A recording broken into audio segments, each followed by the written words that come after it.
Bueno, amigas, amigos, bueno, muchas gracias en primer lugar a los organizadores de esta mesa, a Alejandro, el Instituto Rumano, que me han permitido aquí estar con ustedes hablando otra vez de Ciudad. Bueno, Alejandro elogiaba mi tesis escrita hace, sí, en otra vida, ¿no? Pues,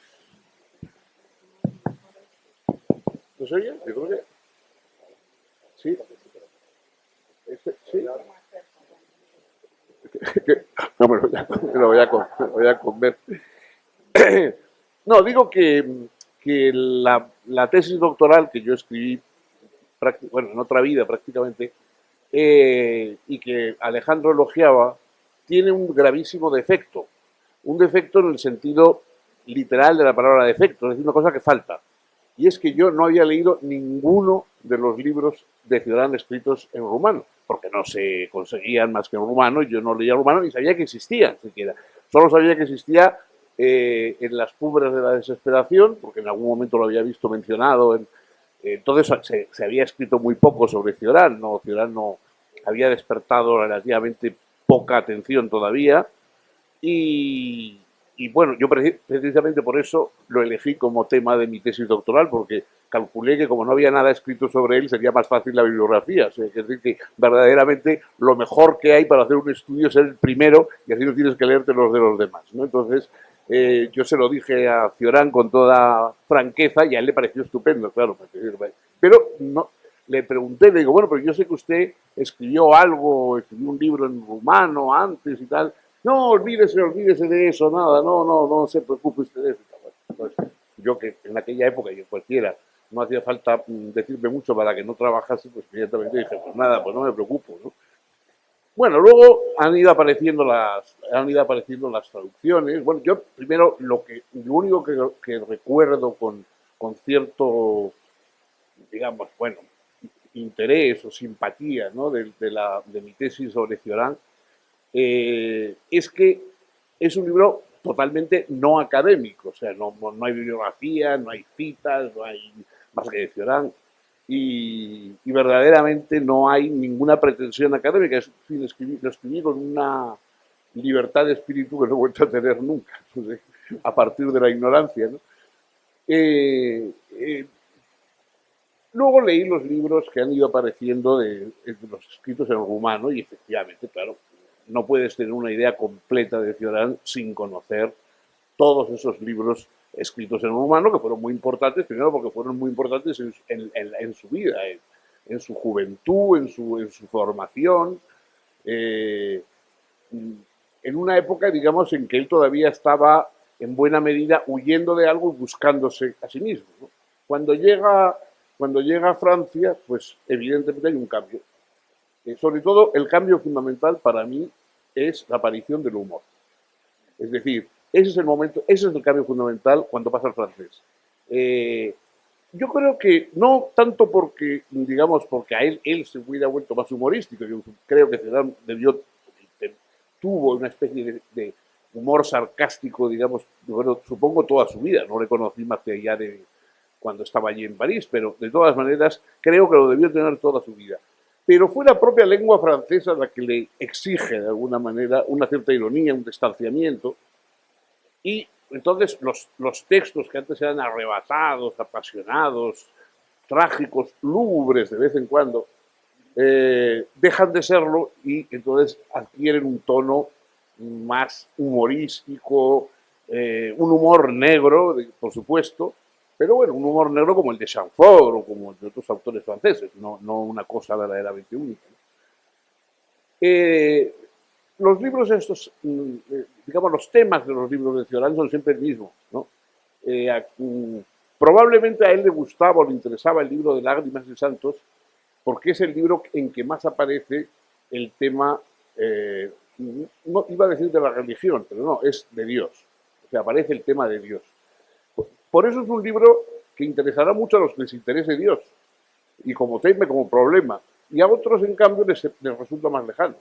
O sea, porque ya nunca volvió a estar tan preocupado por Dios, ¿no? En ese sentido, esa preocupación de Cioran por Dios, que se puede expresar diciendo que Cioran era una persona que nunca perdonó a Dios que no existiera, ¿no? Es decir, que él consideraba la no existencia de Dios como una agresión personal. O sea, un poco como le pasaba a Unamuno, ¿no?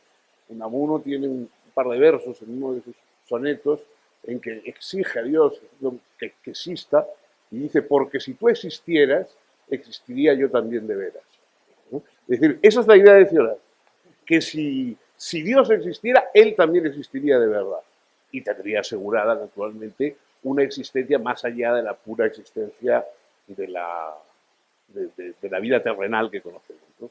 Y claro, que Dios no exista es una lata porque nos deja reducidos a la vida terrenal, ¿no? Y entonces, esa protesta en este libro está expresada de mil maneras, de mil formas, y debió despertar en una sociedad todavía impregnada de religión y de imágenes, en fin, más o menos piadosas, pues claro, debió provocar mucho escándalo. Hoy estamos aburridos, digamos, de escuchar todas esas cosas y probablemente nos puede producir cualquier cosa menos escándalo, ¿no? El libro de Cioran, pero verdaderamente en su época sí, debió tener algo de escandaloso.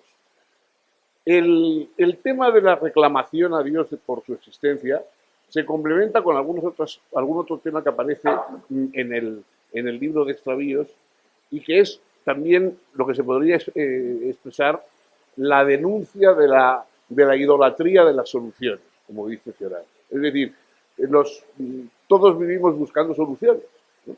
Por ejemplo, esa pregunta sobre el sentido de la vida. Entonces, Cioran, con mucha agudeza, dice, esa gente que se pregunta por el sentido de la vida, lo que quiere decir es si la vida se puede aguantar o no. Eso es lo único que me gusta. O sea, el sentido es una cosa que se inventa para que para tener un pretexto de aguantar la vida, ya que estamos reducidos a ella. Y entonces, la otra búsqueda en nuestra existencia es la búsqueda de soluciones. Hay que solucionar las cosas, ¿no? ¿Qué solución nos queda? Yo alguna vez, cuando empecé a traducir a Cioran, bueno, en España fue bastante leído, ¿no? De eso fue más leído que en Francia, de momento de entrada, ¿no? Y había además la gente más insospechada, leía a Cioran, no era ni mucho menos una cosa que leyeran solamente los académicos, o tal. No, bueno, los académicos no lo leyeron nunca, claro, es natural. Pero lo leía, yo estaba todavía en la facultad, estaba haciendo los cursos de doctorado en la facultad cuando ya había salido el Breviario de Podredumbre y algún otro, pues, Tentaciones de existir, me parece. Y estaba allí en la facultad haciendo los cursos de doctorado, fui a la cafetería, que es donde me pasaba yo la mayor parte del tiempo en la facultad, y entonces el camarero me dijo, ¿cuándo va a traducir usted otro libro de Cioran? Me quedé completamente diciendo, bueno, el camarero vivía para leer los libros de Cioran. Entonces yo se lo comenté a Cioran y Cioran estaba entusiasmado. Eso es lo que me interesa a mí, nada de catedráticos, camareros. Bueno, a él esas cosas le gustaban mucho, ¿no? Y también la elección de palabras, porque él se suponía que sabía algo de español, no sabía nada de español, entendía una palabra de español, pero él suponía que entendía. Es verdad que en humano, que es la lengua más latina, yo creo que hay, la lengua más latina de Europa es el rumano, hasta por su propio nombre, ¿no? Entonces, evidentemente hay muchas afinidades, engañosas como son siempre esas afinidades a veces, pero bueno, él creía que entendía cosas que había oído y le encantaba oír hablar así en español. Y entonces cuando yo estaba muy perplejo sobre cómo traducir el título del Le Mauvais de Miurgo, bueno, decía el malvado de Miurgo, dijo, eso suena a una novela de ciencia ficción, ¿no? El malvado de Miurgo, el mal de Miurgo, todo no me sonaba. Y entonces se me ocurrió el aciago de Miurgo. Entonces se lo dije a Cioran y Cioran dijo, esa palabra aciago, claro, era una palabra rara, no le sonaba. Y Cioran detestaba las palabras extrañas, las palabras raras, etc. No, él lo que quería es la fórmula más cotidiana. Y me dice, bueno, déjeme usted pensarlo.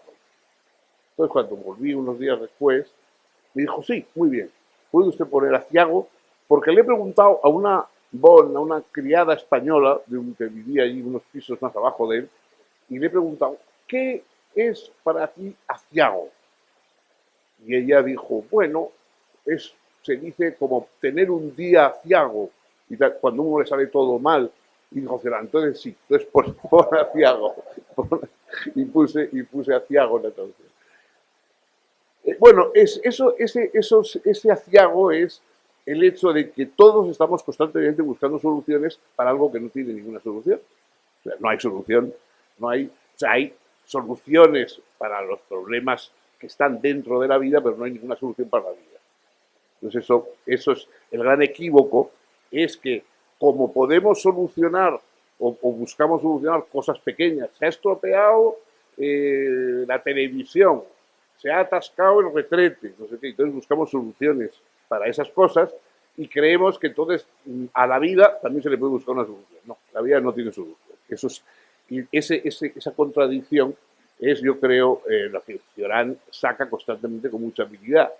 Es decir, seguimos buscando, idolatrando las soluciones, hay que encontrar soluciones, hay que saber, digamos, yo lo que les contaba, cuando empezaba a traducir a Cioran, mucha gente me decía, bueno, y entonces, ¿qué hacemos? No sé, como se enfadaban con Cioran o conmigo por traducirlo porque no había una solución. Pues si no hay solución, no hay solución, que le diga. O sea, no, no tengo la culpa, ¿no? Pero mira, la gente lo llevaba había gente que lo llevaba muy a mal, que verdaderamente hay que darle una solución. O sea, pasa como también con muchos otros problemas que plantea la filosofía y tal, que la gente lo que quiere es que me digas qué solución hay. Y si no le dices otra solución, pues vaya gracia, que pues no hay solución. A veces no hay solución y está, ¿no? De modo que en ese sentido hay una continuidad, por supuesto, en los temas, en los problemas, en las cuestiones de Cioran, pero es verdad que la presencia permanente de místicos, de pensadores religiosos, etcétera, que está en la primera parte, en rumano de su obra, luego en Francia se ve sustituido, por ejemplo, por una de las grandes pasiones que él descubrió en Francia, ¿no? Que son las señoras escépticas que escribían en el siglo XVIII, ¿no? Es decir, el siglo XVIII fue una eclosión extraordinaria de mujeres que escribían, pues no escribían obras en el sentido tradicional, escribían correspondencia, cartas, Madame du Deffand, Julie de Lepinaz, etcétera, pero eso a Cioran le encantaba, ¿sabes? Verdaderamente porque Madame du Deffand, por ejemplo, es un personaje verdaderamente entusiasmante, ¿no? Una ironía y de un sarcasmo, bueno, mayor que el de Voltaire. Ella tiene una correspondencia con Voltaire y Voltaire parece un hombre ingenuo y optimista comparado con Madame du Deffand, que es la que de verdad le dice todo lo que hay que decir, ¿no? Bueno, eso Cioran estaba entusiasmado. Yo no lo había conocido nunca a esas señoras, pero él cada vez que encontraba en las librerías de viejo que frecuentaba una edición antigua de una de esas señoras, inmediatamente nos regalaba el libro y me pasé una temporada leyendo todas esas señoras. Y esas señoras fueron las que sustituyeron a Ángeles de Foligno y a las místicas que él había frecuentado tanto. No es que dejara de frecuentarlas, pero bueno, ya no las mencionaba y en cambio las sustituyó por estas señoras que, digamos, de santas no tenían nada. No eran precisamente del mismo ejemplo que Ángeles de Foligno. Bueno, no hay por qué elegir. Yo creo que a cualquiera que le guste Cioran, que es una especie de vicio, ¿no? Porque Cioran ya sabes que primero te cura de esa pasión tan mala que tenemos los lectores, que es que buscamos cosas nuevas. O sea, Cioran nunca te va a decir cosas nuevas. Te va a decir lo que te dice siempre, porque es lo que hay. O sea, no se va a inventar una cosa para entretenerte, para animarte, una solución, no. Te dice lo que hay, eso sí, de muchas maneras, con muchos matices, pero no te va a dar ninguna vuelta, digamos, de modo que yo pensaba esto cuando era joven, pero luego pensé esta otra cosa cuando dije, no, Cioran pensó siempre lo mismo. O sea que, y lo decía de una forma o de otra, pero pensaba lo mismo siempre, que vamos a hacer. Entonces, lo que hay es, evidentemente, pues, bueno, hay un Cioran más cosmopolita, y por supuesto más maduro, sin duda, porque es decir, uno, si tienes que hablar de la muerte, de la desesperación, etcétera, etcétera, ese tipo de cosas mejora mucho si no te lo tomas en serio. Es decir, si te lo tomas demasiado en serio, no metes una broma sobre eso, etcétera, la cosa pierde. O sea, es más, más cruel, digamos, hacer bromas sobre la muerte que arrancarte el cabello a puñados, ¿no?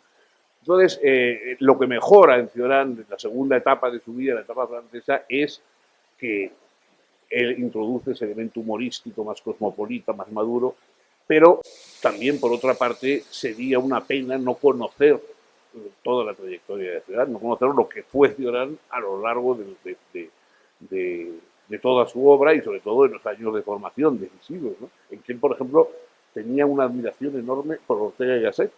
De hecho, cuando se va a Berlín y termina dando clases con Nicolai Hartmann y tal, él va a Berlín a escuchar a Ortega, pero Ortega se había ido un par de años antes, ya de Berlín, ya no estaba en Berlín.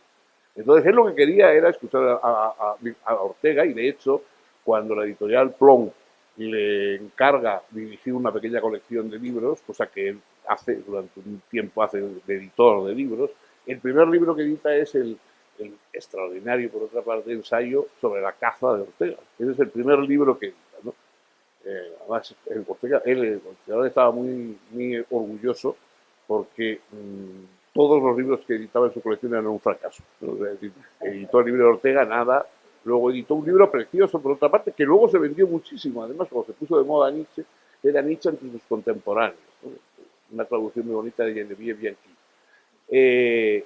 Nietzsche ante sus contemporáneos era un libro en que se cuentan todas las personas que se tropezaron alguna vez con Nietzsche. ¿Qué impresiones causó? Pues una señora que viajó con él en un tren, otra que le vio en un hotel y tal. Y todos los que vieron alguna vez a Nietzsche, ¿qué impresión les causaba? A veces son 4 líneas, a veces media página.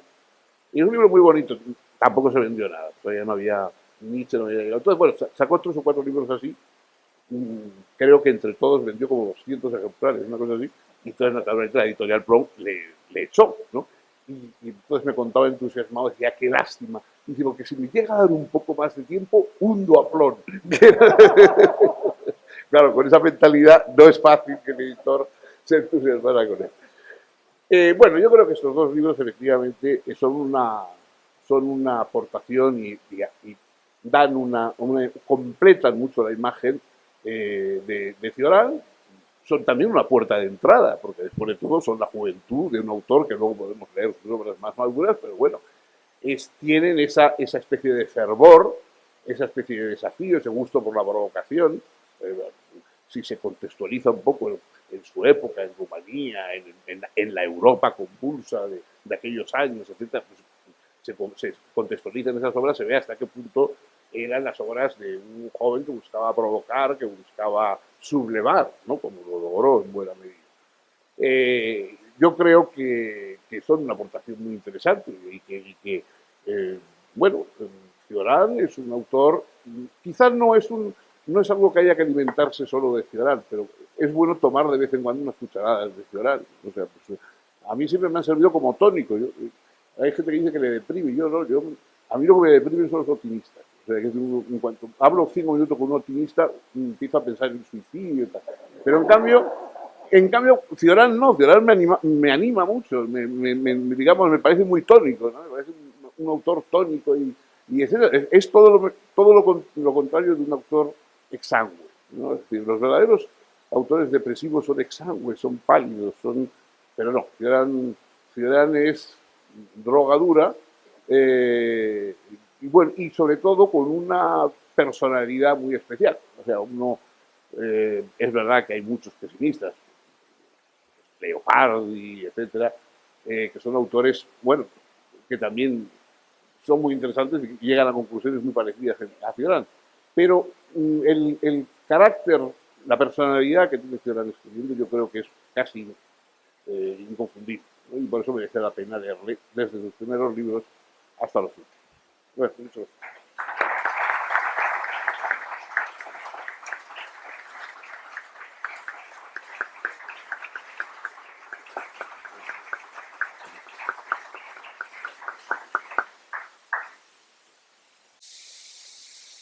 Y yo tenía, bueno, una pregunta y así pues, abrimos la charla hacia el público. Supongo que a lo mejor tendrán ustedes preguntas.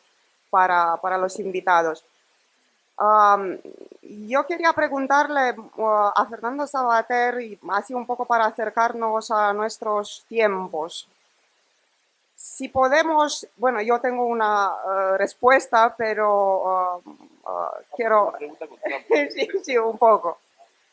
Si Chorán nos puede ayudar a limpiarnos un poco el cerebro, y no digo lavar el cerebro, sino limpiarlo. Yo, como profesora, me enfrento cada año a un grupo de alumnos y bueno, soy del este europeo, tengo mis miedos políticos, no voy a esconderlo, pero tampoco puedo preguntar a los alumnos, ¿tú a quién votas? No, eso no se hace, sería grosero. Claro, a lo mejor ustedes pueden decir, pero ¿qué importa? En una clase de literatura siempre importa porque por lo estético que quieras tú ir como profesor, siempre surgen cosas relacionadas con la realidad. Y en general hay alumnos, con 20 años eso pasa muchísimo, hechizados por ciertas cosas. Entonces eso, bueno, a mí no me importa porque yo también tuve, y Chorán también tuvo en su juventud sus locuras. Él cuenta luego, bueno, cómo pasó y por qué es normal que pase, al fin y al cabo. Pero cuando se tiene este tipo de locura, eso impide a veces llegar verdaderamente a un texto literario, porque tienes como una pantalla así. Entonces yo, porque no puedo preguntar, y claro, nunca entro en discusiones políticas con los alumnos, porque esto siempre estropea la cosa definitivamente, he encontrado un método así para un poco hacerlos conscientes del hechizo que padecen, si lo padecen. A lo mejor no lo padecen, pero algunos sí lo padecen. Y les leo un fragmento de Chorán, de Breviario de Podredumbre, simplemente como deberes para casa, para meditar así un poco, a ver qué quiere decir. Algunos no habrán oído nunca de Chorán, son muy jóvenes, son del segundo curso. Y este es el fragmento de Chorán, voy a leer muy poco, bueno, es más largo, lo recomiendo, es el principio de Breviario de Podredumbre. Dice: idólatras por instinto, convertimos en incondicionados los objetos de nuestros sueños y de nuestros intereses. La historia no es más que un desfile de falsos absolutos, una sucesión de templos elevados a pretextos, un envilecimiento del espíritu ante lo improbable. Incluso cuando se aleja de la religión, el hombre permanece sujeto a ella. Agotándose en forjar simulacros de dioses, los adoptó después febrilmente. Su necesidad de ficción, de mitología, triunfa sobre la evidencia y el ridículo. Bueno, efectivamente, Cioran, la experiencia de su vida le había hecho tener mucho pánico ante los fervores excesivos, ¿no? Él pensaba, en algún lugar lo escribe, lo parafraseo mal, pero él pensaba que todos los idealismos, digamos, empiezan en la mística y acaban en la policía, ¿no? Es decir, o sea, que empiezan marcando el camino los idealistas y acaba la policía. Y por lo tanto hay que temer, ¿no? Claro, yo tenía 20, 21 años cuando le conocí, cuando hablaba con él, y entonces además estábamos en pleno franquismo, yo estaba involucrado en la lucha antifranquista, todas estas cosas, me dramatizaba todavía, vivía una vida dramática como corresponde a la juventud. Y entonces un día ya un poco, pues él nunca, en fin, nunca desmentía mis ideas, yo le soltaba panfletos antifranquistas ahí, que el pobre resignadamente, no sé, supongo que se hacía más pesimista cada vez que me escuchaba.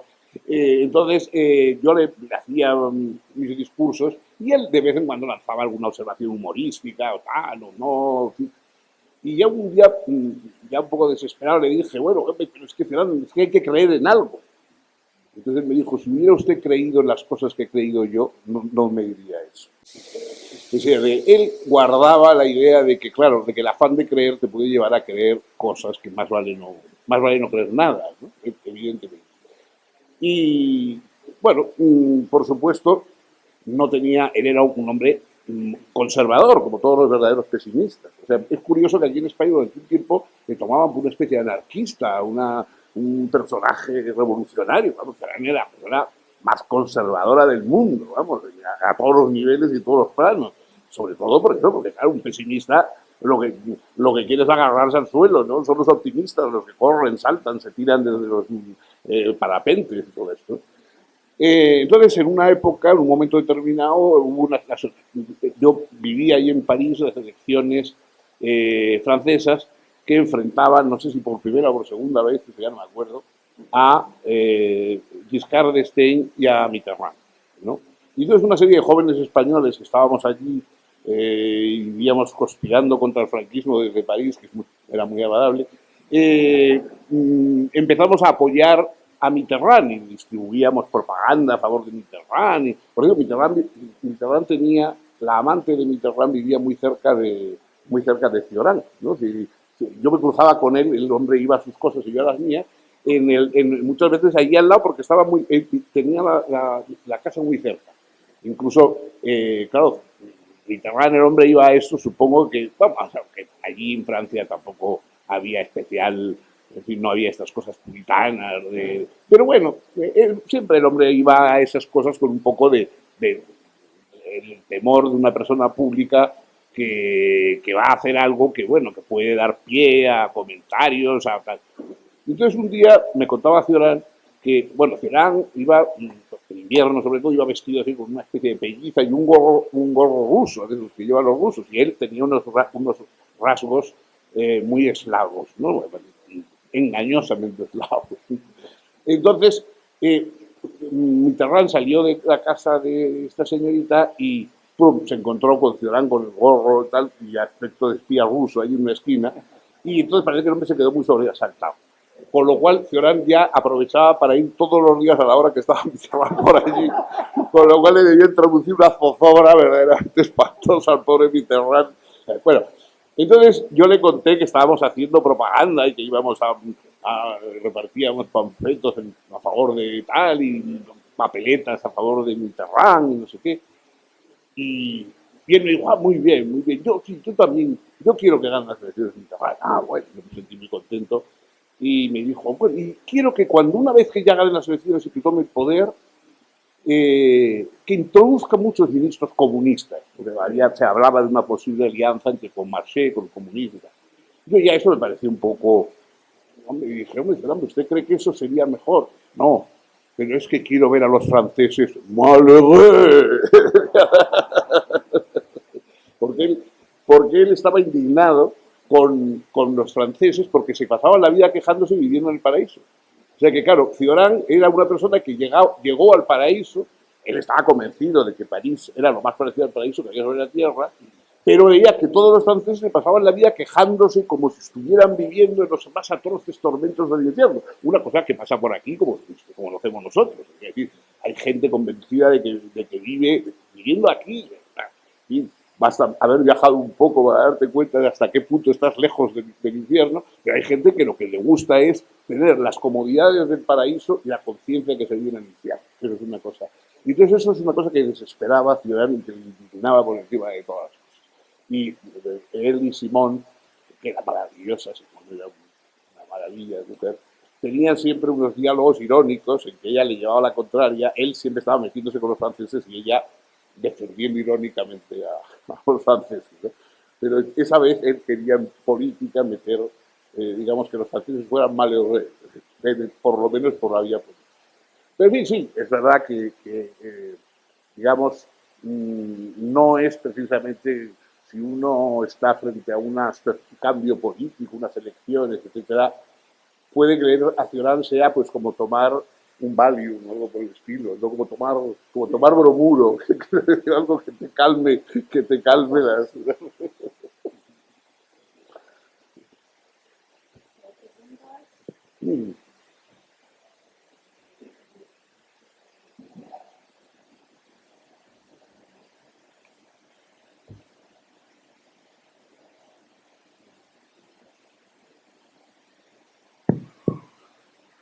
Sí, buenos días y muchas gracias por la charla a todos los participantes. Eh, Considero muy acertado el tema del humor cuando llega a Francia, porque es la clave, y muy bien precisado por usted, señor Sabadell. Y también me da la precisación, y era una sensación leyendo a Ciudad, de que él, en el fondo, era competitivo y él, el tema de la lucidez, la hace su Dios, ¿no? Él quiere perseguir la lucidez ante, para todo, y quiere ser el hombre más lúcido y, y eso, y solo piensa en la lucidez, como un Dios, la lucidez en sí misma. Sí, bueno, efectivamente, claro, él, es decir, hombre, la lucidez es, nosotros siempre lo atribuimos al pesimismo, es curioso porque los pesimistas pueden equivocarse también, o sea, igual que los optimistas, ¿no?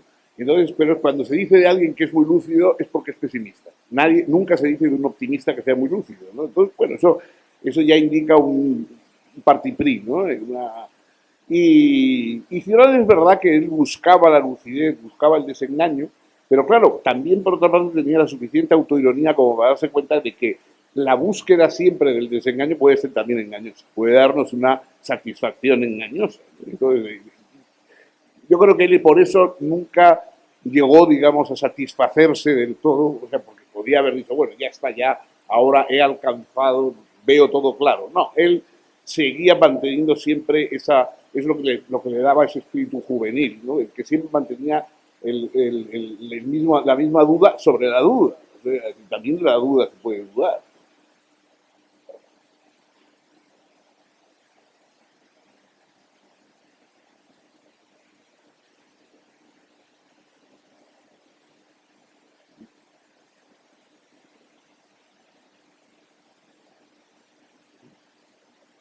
¿No hay más preguntas? Yo tengo un montón. Menos mal, menos mal. Pero bueno, no sé, podemos aprovechar.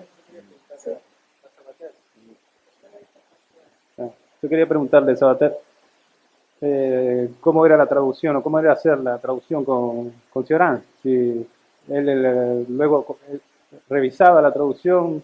No, no. Bueno, sí, en cosas como los títulos y eso, el detalle no lo retrata. Él siempre lo único que decía es que fuera un lenguaje muy llano, muy fácil de entender, que no metiera términos filosóficos y cosas por el estilo. Bueno, pues tampoco se prestaba, ¿no? Y que él buscaba la transparencia, a él le gustaba, sobre todo además había entrado en el mundo francés y todo lo que le gustaba, claro, le había hecho un esfuerzo tan enorme por aprender francés porque, en fin, los franceses son muy celosos de su lengua, o sea, no reconocen a cualquiera que escribe bien en francés, ¿no? Entonces, para haberle convertido en uno de los grandes prosistas franceses, él había hecho un esfuerzo extraordinario. Además dice que los franceses, él decía, llevan la puntuación en el alma. Decía, es que los franceses llevan la puntuación en el alma. Y entonces, claro, era complicado, ¿no? Entonces él, en los títulos, pues por ejemplo, pues buscar breviario de podredumbre en vez de presí de composición. Bueno, presí es en español, pues hay puede sonar demasiado académico hablar pues, de resumen o de prontuario o algo por el estilo. Entonces, breviario me pareció que tiene un toque un poco religioso, pero me pareció más adecuado. Y de podredumbre, pues una sencilla razón, porque de composición en España puede sonar digamos, a un tipo de podredumbre demasiado orgánica. A él no se refería a la descomposición en el sentido de descompostura, sino de podredumbre. Esas cosas yo sí las razonaba con él, las explicaba, y bueno, él entendía. Lo otro no. O sea, el día a día, de vez en cuando sí comentaba una página con alguna de las personas que en el piso hablaban español, que casi todas eran criadas españolas, y que les leía a ver qué tal les sonaba. Y si resultan le decían que sí, que les gustaba mucho, pues se quedaba contento.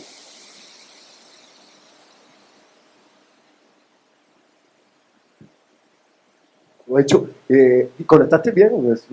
¿Conectaste con Ciudad bien de principio, el primer encuentro con él?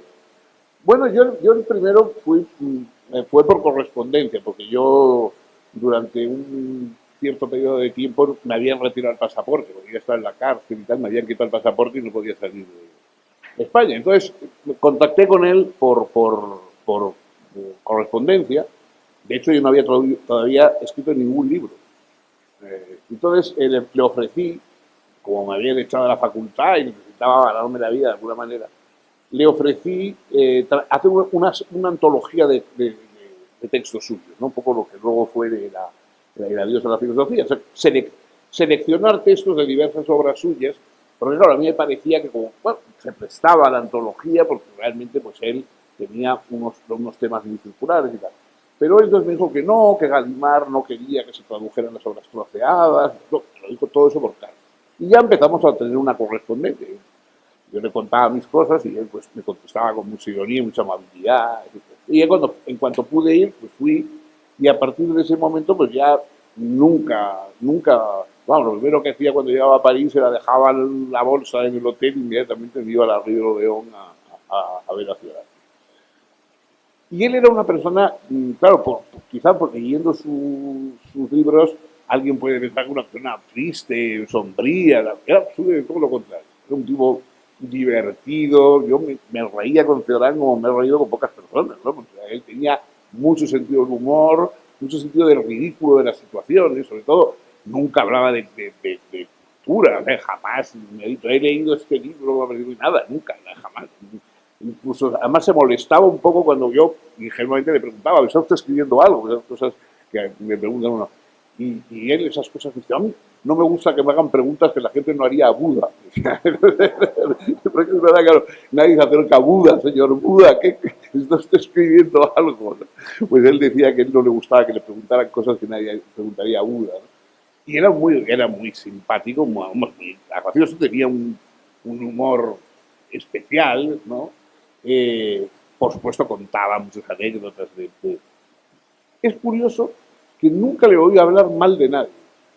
Nunca le oí hablar mal de nadie, cosa que entre los intelectuales, escritores y tal, es bastante raro, ¿no? Porque normalmente siempre lo primero que te cuentan es a la gente que odian, que puede ser pues, casi todo, una cosa como la guía de teléfonos. Y luego, no, de todo el que te hablaba bien. Él creía que todos eran estupendos, que todos eran listísimos y que todos... vivía cerca del gran antropólogo Georges Dumézil, ¿no? Que vivía cerca de su casa. Y claro, me decía, ¿qué es usted Dumézil? Que sabe 14 lenguas, que sabe sánscrito, que sabe todas las lenguas del mundo, que conoce, que sabe todo. Y ahí ve usted que es una persona, pues bueno, muy sencilla, que va por ahí el hombre como si fuera un profesorcillo de nada. Si yo supiera lo que sabe Dumézil, saldría a la calle desnudo. Tú ni.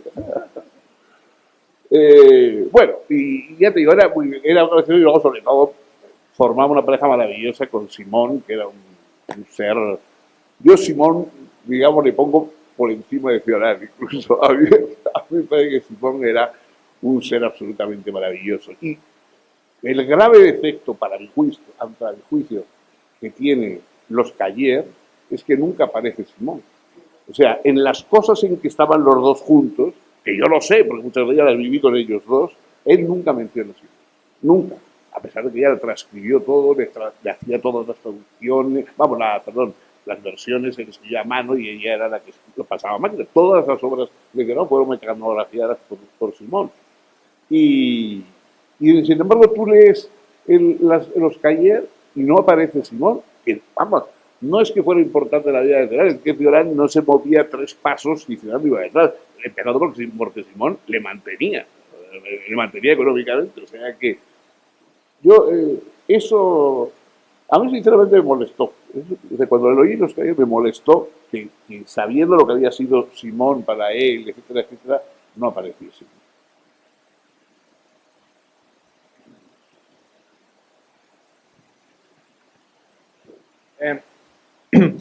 Me gustaría saber si habría alguna diferencia entre usted leyendo a Cioran joven frente a si lo leyese ahora sin conocerlo previamente, en lo que sacaría, lo que deduciría de lo que él escribió. Y también, ¿qué pensaría usted, qué pensaría Cioran acerca de las juventudes ahora, cada vez menos pesimistas y menos conservadoras y más optimistas, como dijo usted? Bueno, claro, yo pues, te puedes imaginar, ¿no? Lo he leído a Celan pues, cuando era muy joven y luego y después, y lo he traducido y ahora pues también de vez en cuando, y ahora con libros que no conozco, pues también lo vuelvo a leer y oigo, le oigo, ¿no? Porque a mí ahora cuando leo, sobre todo en francés, cuando le oigo hablando y le oigo la voz que tenía y todo eso, ¿no? Y él siempre se reía de mí porque yo en aquella época quería ser pesimista, ¿no? Yo lo hacía, decía yo hacia adelante, no, yo soy también muy pesimista, uy, no sabe usted y tal. Me tomaba, decía, no, usted biológicamente es imposible que sea pesimista, ¿no? Y en el último libro que tengo de él, dedicado, me lo dedicaba diciendo a Fernando, agradeciéndole los esfuerzos que hace por ser pesimista. Bueno, entonces, yo entonces no podía ser pesimista, ahora sí lo soy. ¿Ves? Esa es una diferencia. Es decir, entonces yo hablaba de la desesperación, del pesimismo y tal, de oídas. Ahora ya sé lo que son. Y entonces, digamos, ahora ya Cioran habla de cosas que conozco personalmente, ¿no? Y que, mientras que entonces era un poco, yo había leído a otros autores que hablaban de esas cosas y repetía cosas que había leído. Respecto a lo que Cioran dijera hoy, no cambiaría, porque Cioran lo que precisamente una de las cosas en que insistía es en que las personas creen que los males que les afligen son circunstanciales. O sea, que si ellos hubieran nacido en otro momento, en otro país, que gobernase otra persona, que tu padre hubiera sido distinto y tal, entonces ya no hubieran sido infelices. Que son infelices por las circunstancias, por lo que les pasa y tal. Claro, no saben que no, que la situación, la insatisfacción con la vida es la conciencia misma de la vida, en cualquier circunstancia, que da igual. Es decir, que en el paraíso, si esto existiera, pues no ya como París, sino como un paraíso auténtico, eh, tendríamos también la cosa de decir, bueno, y esto es todo. ¿No? O sea que, entonces, hoy no diría cosas diferentes, porque no, en fin, por supuesto, será como todo el mundo, claro, no le gustaba, en fin, que lo detuvieran o que lo metieran en la cárcel o que le pegara una paliza, ¿no? Eso obviamente. Pero vamos, tampoco atribuía a eso un cambio ontológico, ¿no? Es decir, creía que la vida era mala porque estábamos programados para desear otra cosa que no es la vida. Entonces, claro, no es que queramos una cosa mejor, queremos una cosa mejor que la vida. Y eso es lo que no hay.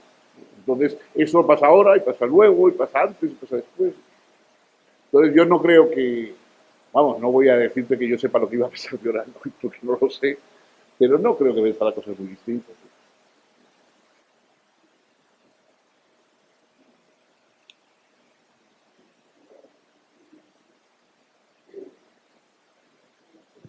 Bueno, yo quería preguntar, no sé quién me puede contestar mejor, porque me estoy acercando a la poesía. Me están aquí soplando el otro día que estuve con una amiga discutiendo, a la poesía rumana. Y la traducción es que es tengo mucha desconfianza de las traducciones. Me decía que aquí, ¿cómo es? En Vinescu ponía corazón sumiso, y yo le decía, ¿sumiso como de un esclavo? No, es humilde. Digo, entonces, ¿por qué pone sumiso? Entonces, eso es una barrera que con el inglés me pasa menos porque estudia un poquito de inglés y puedo acercarme más, pero con el rumano realmente es una barrera muy difícil.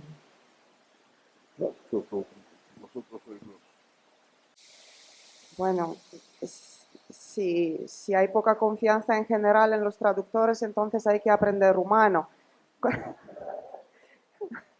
Cosa que le va a llevar así, creo que más de los 8 años que le llevó a Cioran a aprender bien el francés, porque sí, efectivamente, como dijo Fernando Savater, es el más latín de los romances en el sentido que es el idioma más reliquia de los romances.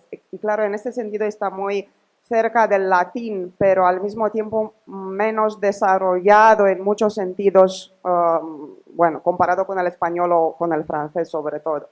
bueno, es un idioma muy interesante. Luego de traducir Eminescu al español y a cualquier otro idioma, es muy difícil porque es un romántico que da muchísima importancia a la parte formal del texto, es decir, rima, ritmo, todas estas cosas técnicas que normalmente en muchas traducciones españolas de poesía, digo de poesía en general, universal, se prescinden de estas cosas técnicas, ¿no? A veces vemos grandes poetas traducidos al español sin rimas, sin ritmo, sin simplemente para encontrar el contenido de la poesía.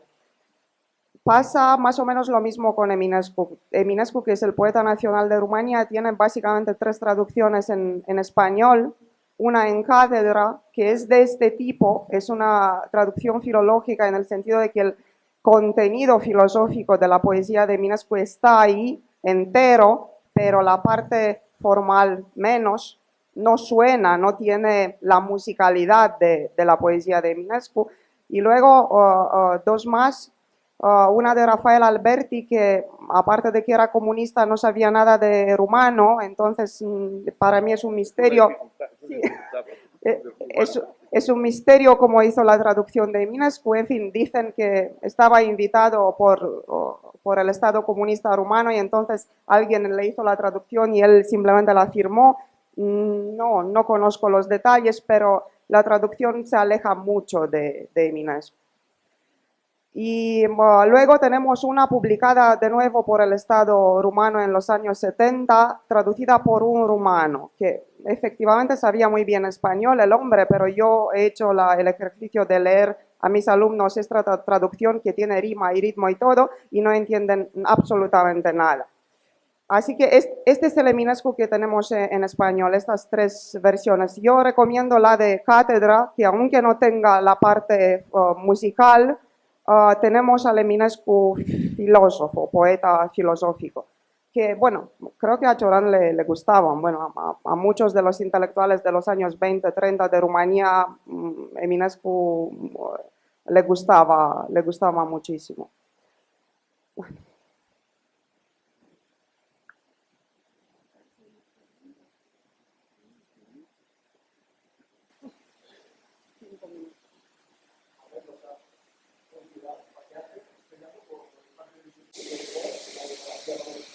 Yo un par de veces estaba muy cerca de su casa, ¿no? Y a él le gustaba mucho y a mí me gusta también el Parque de Luxemburgo. Es más bonito el Retiro. No, es verdad. O sea, que el Retiro es mucho más bonito que el Parque de Luxemburgo. El Parque de Luxemburgo tiene algún palacio y tal, bonitos, ¿no? Pero como parque es mucho más bonito el Retiro que el Parque de Luxemburgo. Bueno, por lo menos antes, cuando no se caían los árboles encima de la gente, ahora ya con ese riesgo añadido ya no sé, pero a mí me gustaba más el Retiro. Pero sí, y alguna vez a él le encantaba, y una de sus obsesiones, por ejemplo, era no hacerse demasiado conocido para que pudiera seguir yendo tranquilamente. Entonces bueno, una empresa, una fundación americana, le decidió darle un premio económico importante. Antes tenía muy poco dinero, vamos, vivían con nada los dos. Entonces, era una cantidad de dinero muy importante, ¿no? Entonces, bueno, serán, hombre, esto no sé. Y yo le decía, claro, naturalmente, venga, cójalo.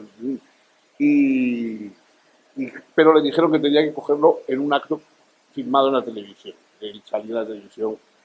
Y entonces decía, hombre, es que no se puede escribir el bebé y de todo el mundo y luego salir cobrando en la televisión. Y además decía, y sobre todo, si la gente me conoce, ya no podré ir a Luxemburgo. O sea, ya no podré pasearme libremente por el Luxemburgo. Entonces, nada, renunció.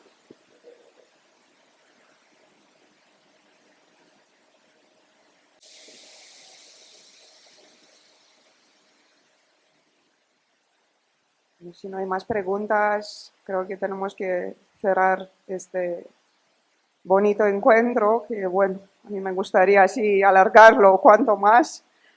Agradecemos la presencia de Fernando Savater en el pabellón de Rumanía en la Feria del Libro de este año. Al traductor Cristian Santa Croce y al editor Alejandro Hermida, gracias por estar con nosotros.